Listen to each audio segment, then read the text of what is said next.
Dark matter attracts and holds galaxies together, but dark energy repels and causes expansion of the universe. Hager, Mace, and AstroSat observatories of India are designed to study dark matter and dark energy. Around 95% of the universe is made up of unknown dark matter and dark energy. So 43rd on the option C, 2 only.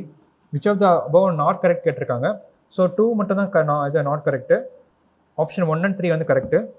இப்போ வந்து dark matter பற்றி என்னென்னா வந்துட்டு ரொம்ப வருஷமாக வந்துட்டு ஒரு மித்தாகவே இருந்துருச்சு, dark matter dark எனர்ஜின்ட்டு. இப்போ வந்து ஏன் அதை டார்க் மேட்டர் சொல்கிறாங்கன்னா, இப்போ வந்து நம்ம ஃபண்டமெண்டல் ஃபோர்ஸஸ் ஆஃப் யூனிவர்ஸ் சொல்லுவாங்க, நியூக்ளியர் ஃபோர்ஸ், மேக்னெட்டிக் ஃபோர்ஸ், அப்புறம் வந்து கிராவிடேஷனல் ஃபோர்ஸ். ஸோ நமக்கு தெரிஞ்ச எல்லா பார்ட்டிகல்ஸும் வந்து இந்த மாதிரி சம் ஃபோர்ஸ் மேலே ரியாக்ட் ஆகுது. இது ரியாக்ட் ஆகிறனால தான் நம்ம வந்து அதை டிடெக்ட் பண்ண முடியுது. இப்போது டார்க் மேட்டர்னு ஏன் சொல்கிறாங்கன்னா, இந்த எந்த இதுலேயுமே வந்து இது ரியாக்ட் ஆகலை. இப்போ ஏன் இப்படி வந்து அதில் இருக்குன்னு கண்டுபிடிச்சாங்கன்னா, இப்போ வந்து லைட் வந்து பாஸ் ஆகுது, நம்ம டெலஸ்கோப் இங்கே எர்த் இருக்குது, டெலஸ்கோப் வழியாக லைட் பாஸ் ஆகுதுன்னா ஒரு சம்திங் ரியாக்ஷன்னால சடனாக வந்து ஒரு ரொம்ப ஆக்சிலேட் ஆகிட்டு ஒரு இடத்துல மூவ் ஆகுது. இந்த ஆக்சிலேட் ஆகிறதுக்கு ரீசன் வந்து கண்டுபிடிக்க முடியல. ஆனால் ஏன்னா வந்து அந்த 3 நமக்கு தெரிஞ்ச ஃபண்டமெண்டல் ஃபோர்ஸஸ்னால இங்கே இருக்கிற ஏதோ ஒரு சப்ஸ்டன்ஸ் வந்து நமக்கு ஆக்ட் ஆகலை, ஆனால் இந்த இடத்துல ஒரு ஆக்சிலரேஷன் நடக்குது. அதனால் வந்து நமக்கு சீக்கிரமாக வந்து டிடெக்ட் பண்ண முடியுது. இல்லை வந்து அங்கே போகிற லைட் பாத் வந்து டிவேட் ஆகி போகுது. ஆனால் வந்து சயின்டிஸ்ட்னால இந்த ரீசனில் என்ன இருக்குன்னு வந்து எக்ஸ்பிளைன் பண்ண முடியல. பிகாஸ் நம்ம டிடெக்டர்ஸ்னால இது டிடெக்ட் பண்ண முடியல. ஸோ அதை டிடெக்ட் பண்ணாத ரீசன்னால அதை அதை நேம் பண்ணாங்க, அதான் டார்க் மேட்டர். அதனால தான் அந்த ரீசன் வந்துச்சு, because we are not able to detect it. அந்த இடத்துல ஆனால் வந்து சம்திங்னால ஏதோ ரீசனால ஒரு ஃபாஸ்ட் மூவ்மெண்ட் நடக்குது, இல்லைனா அந்த போகிற பாத்துலேருந்து டிவேட் ஆகிட்டு வருது. அந்த பாத்தில் ஆனால் என்ன இருக்குன்னு இது வரைக்கும் நம்மளால் கண்டுபிடிக்க முடியல. அதனால் வந்து டார்க் மேட்டர் டார்க் எனர்ஜி அந்த பேர் வச்சுருக்காங்க. ஸோ 1920s வந்து டார்க் மேட்டரை வந்து இது பண்ணியிருக்காங்க. டார்க் எனர்ஜியை வந்துட்டு 1998 தான் இது பண்ணாங்க டார்க் எனர்ஜின்ட்டு.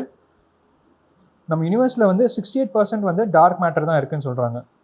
சாரி, டார்க் எனர்ஜி வந்து 68% ஆஃப் த யூனிவர்ஸில் வந்து டார்க் எனர்ஜி இருக்குன்னு சொல்கிறாங்க. ஸோ அப்பார்ட் ஃப்ரம் தட் நம்ம 3 இது பார்த்தோம், ஹேகர், ஹேஸ் அண்ட் ஆஸ்ட்ரோசாட். HAGARனா high altitude gamma ray experiment, high altitude gamma ray experiment. So இது வந்து நேம்லேயே இருக்குது, we are detecting of gamma ரேஸ்ன்ட்டு. நெக்ஸ்ட்டு வந்து MACE, major atmospheric Cherenkov experiment telescope, மேஸ்ன்னு சொல்லுவாங்க. இது வந்து world's second largest gamma ray telescope. இதில் வந்து T4 வச்சுருக்காங்க. HAGR MACE telescope. மேஸ் வந்து major atmospheric Cherenkov experiment telescope. இந்த டெலஸ்கோப் வந்து Tata Institute of Fundamental research and park சேர்ந்து வச்சுருக்காங்க, பாபா அட்டாமிக் ரிசர்ச் சென்டர். இதுவுமே வந்து காமா ரே டிடெக்ஷனுக்கு. அப்புறம் ஆஸ்ட்ரோசாட். ஸோ ஆஸ்ட்ரோசாட்டும் வந்துட்டு நம்ம வந்து காமா ரே டிடெக்ஷன் தான் வச்சுருக்கோம். ஆனால் ஆஸ்ட்ரோசாட் வந்து வைட் வேரியேஷனில் இருக்கும். ஆஸ்ட்ரோசாட் வந்து UV, optical, UV, low, high X-ray எல்லாமே வந்து இது டிடெக்ட் பண்ணுது. இந்த ஸ்பெக்ட்ரம்லாம் வந்து அண்ட் எக்ஸ்ரே. இப்போ வந்து டெலஸ்கோப் வந்து நம்ம என்ன மாதிரி டெலஸ்கோப் யூஸ் பண்ணுறோன்னா, கிரவுண்ட் பேஸ்ட் டெலஸ்கோப் மொத்தம் பேசிக்லி என்ன வந்து மோஸ்ட்லி ஆப்டிக்கல் டெலஸ்கோப் தான் இருக்கும். ஸோ ஆப்டிக்கல் டெலஸ்கோப்னா it works on the based of light. ஒரு சின்ன லாஜிக் தான். கிரவுண்டில் இருக்கிறது வந்து optical telescope and radio telescope, இது ரெண்டுவாக இருக்கும். ஸ்பேஸில் இருக்கிறது எல்லாமே வந்து ஆப்டிக்கலாக இருக்கும், இல்லை வந்து எக்ஸ்ரே டெலஸ்கோப்பாக இருக்கும். ஏன்னா வந்து எர்த் அட்மாஸ்பியரில் என்னென்னா வந்து எக்ஸ்ரே பாஸ் பண்ண முடியாது. பாஸ் பண்ணால் மேலே இருக்க அட்மாஸ்பியரிக் லேயர்ஸே வந்து அப்சர்வ் பண்ணிடும். ஸோ எக்ஸ்ரே வந்து கிரவுண்ட் பேஸ்ட் டெலஸ்கோப்பாக இருக்காது. எப்போவுமே எக்ஸ்ரே டெலஸ்கோப்பில் வந்து ஸ்பேஸ் பேஸ்ட் டெலஸ்கோப்பாக தான் இருக்கும். டார்க் எனர்ஜி வந்து நான் சொன்ன மாதிரி 68%, டார்க் மேட்டர் வந்து 27%.